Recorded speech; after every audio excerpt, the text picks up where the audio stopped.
Concerns about the cost of your caffeine fix. Coffee prices are surging as new tariffs take hold and consumers turn more cautious.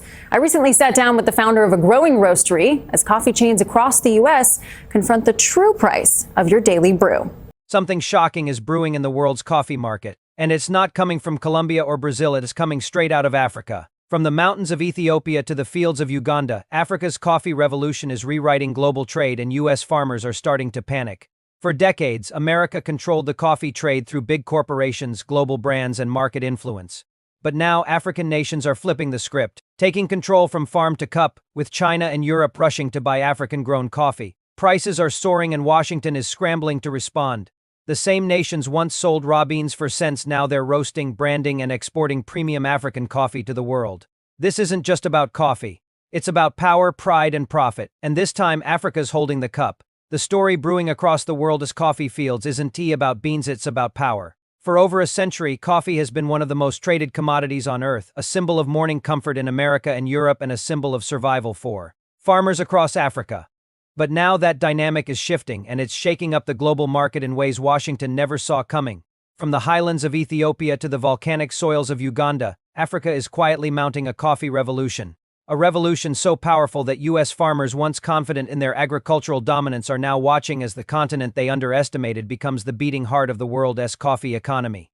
Ethiopia, long known as the birthplace of coffee, is leading this new wave. The country that once exported raw beans for pennies is now processing, packaging, and branding its own coffee, selling directly to global buyers, cutting out middlemen and keeping profits at home. Once it was American and European corporations that told African farmers what their beans were worth. Now those same corporations are lining up to negotiate with African exporters who set their own prices. This transformation didn't happen overnight. It began with frustration, the kind that builds after decades of being exploited in the global trade system. For years, Africa supplied the raw materials while others reaped the profits. The United States, through its corporate chains and multinational buyers, controlled the coffee narrative. African farmers grew the beans, but Western brands told the world what coffee should taste like, cost, and represent. But something changed. A new generation of African entrepreneurs decided that era was over. They saw opportunity in their soil and decided that the real wealth wasn't in exporting raw beans, but in mastering the full value chain, roasting, branding, and exporting finished products. From Kigali to Nairobi, new African coffee brands began emerging, telling their own story in their own flavor. Suddenly, Africa wasn't just a supplier, it was a competitor. Across the United States, agricultural analysts began noticing something unusual. American coffee processors, long dependent on Latin American imports, were losing ground to African producers who could deliver richer flavors, sustainable farming practices, and direct trade deals that appealed to eco-conscious buyers. Africa's beans weren't just cheaper, they were better, fresher, more authentic in boardrooms across Seattle, New York, and Washington, D.C. Panic began to set in. U.S. coffee importers who had dominated global supply chains for decades started seeing contracts shift eastward. China, the European Union, and even the Middle East were now making record deals with African exporters. Global demand for African coffee surged and suddenly the balance of power tilted south. What makes this even more shocking for America is the symbolism behind it.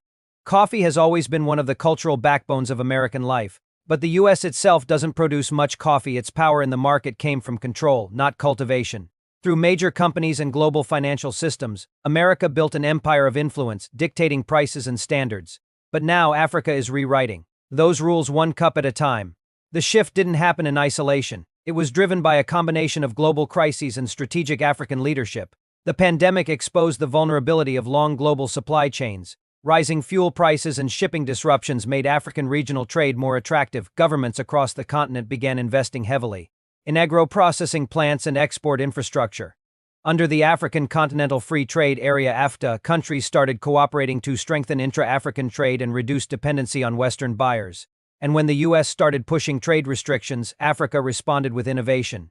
New trade partnerships blossomed with China, the Gulf states, and even within Africa itself.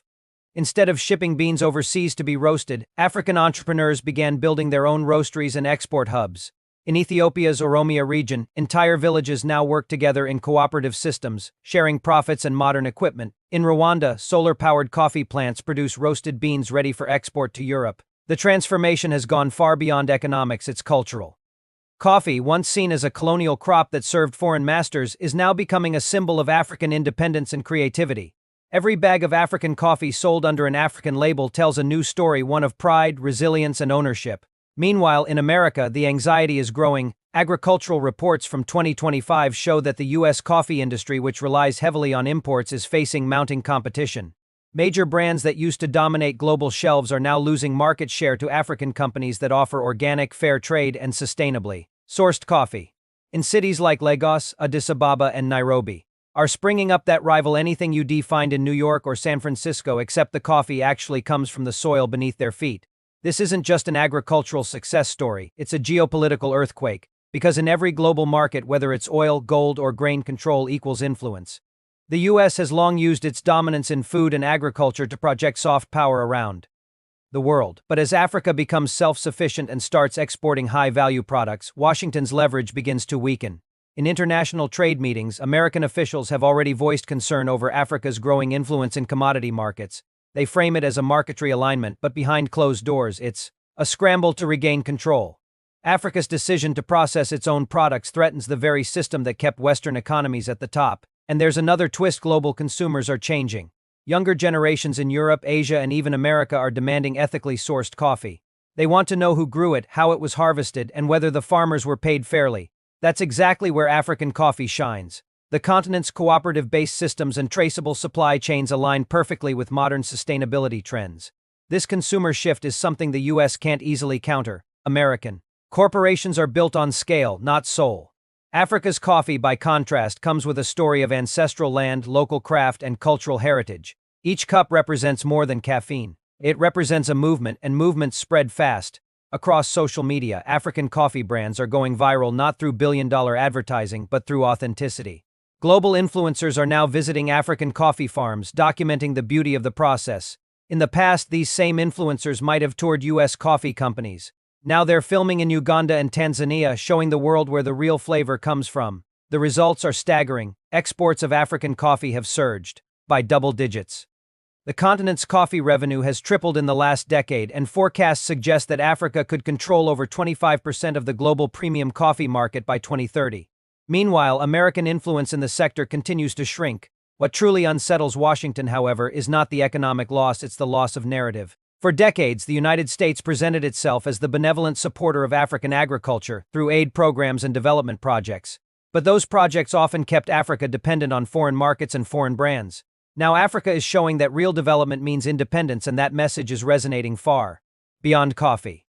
In Kenya, smallholder farmers have formed digital cooperatives, using blockchain to sell coffee directly to consumers in Asia. In Ethiopia, local entrepreneurs are exporting roasted coffee under their own trademarks, bypassing Western distributors entirely. In Ghana, investors are turning cocoa and coffee waste into biofuel, creating a new industry from what used to be discarded. This is innovation on African terms, and it's unstoppable. As this revolution grows, so does the fear among U.S. agricultural lobbies. Coffee may not be America's top crop, but it's a symbol of global economic power. Losing influence in coffee signals something larger: the decline of Western dominance in agricultural commodities. For African nations, this is more than trade, it's poetic justice. After centuries of exploitation, the continent is finally selling its story, its flavor, and its pride, and the world is buying. Imagine this: a farmer in Uganda who once earned barely enough to survive now exports specialty beans under his own brand, with buyers in Dubai, Shanghai, and Paris. His children go to school, his village thrives, and his coffee carries his name, not that of a foreign corporation. That is the power of transformation that America cannot stop. The panic in U.S. farming circles isn't just about competition, it's about realization. The realization that Africa no longer needs to be told how to grow, what to sell, or who to depend on. The realization that the helping hand narrative has expired and African outtrades as an equal. In Washington, policy analysts are already calling for a re-engagement strategy with Africa's agriculture sector. But for many Africans, that offer is coming too late. The partnerships are already in place with Asia, the Middle East, and within Africa itself. The future of coffee doesn't run through American ports anymore. It runs through African soil, African factories, and African dreams. Every revolution begins quietly, and Africa's coffee revolution began with a single decision: to stop giving away value. That decision is now echoing across the global economy. From cocoa to soybeans, from maize to palm oil, Africa is realizing that the key to power isn't in exporting what you grow, it is in owning what you produce.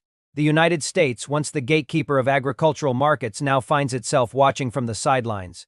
The panic among U.S. farmers is real, not because they fear African competition, but because they see the future unfolding and they know it doesn't belong to them anymore. As the sun rises over the green hills of Africa, coffee beans glisten like gold.